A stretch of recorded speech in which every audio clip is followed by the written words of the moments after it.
What do you think is going on with Kaepernick?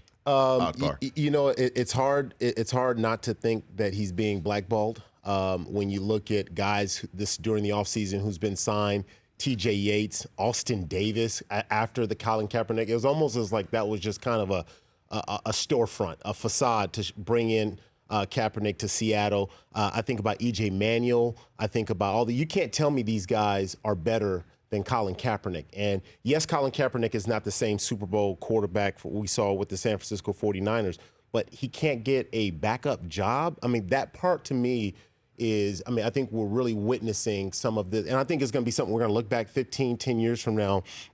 And no, I'm not putting him in the same category as Muhammad Ali, but bear with me on this, is that we saw when Muhammad Ali stood up for his rights and to make social changes, we saw the backlash that he got. And I think that's what we're seeing. We're seeing some of that, but everyone's kind of afraid to kind of really put it out there. But that's what we're seeing right now, because you can't tell me any of those are Yates, Davis, E.J. Manuel, Case Keenum to Minnesota. Like, really? Well, let me just follow up with that to give the devil's advocate, because I'm left scratching my head on this one too. And you can chime in too, Matt, if you're so inclined. I'd love for the Broncos to sign somebody. Well, I mean, Elway's coming out of it's just that, retirement. what are you looking for out of the backup position? Are you looking for somebody who is going to push the starting quarterback, if not supplant that guy because of the competition?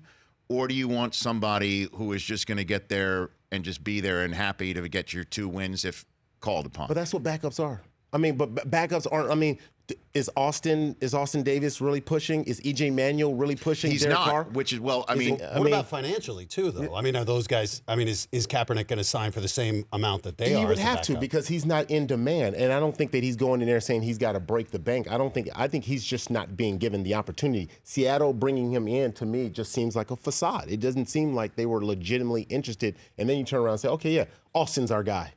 Really?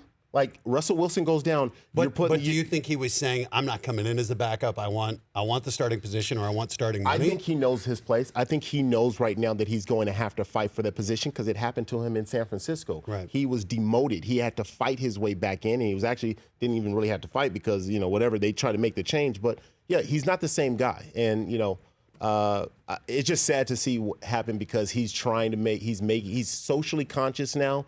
And I think that there's a problem with that in the NFL. No one knows how to handle that type of quarterback. The Rich Eisen Show, weekdays at noon Eastern on radio stations across the country and audience.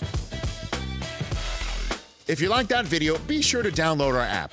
Don't have any memory on your phone? Let's start to delete some of those slow-mo videos you have. And you know which ones I'm talking about.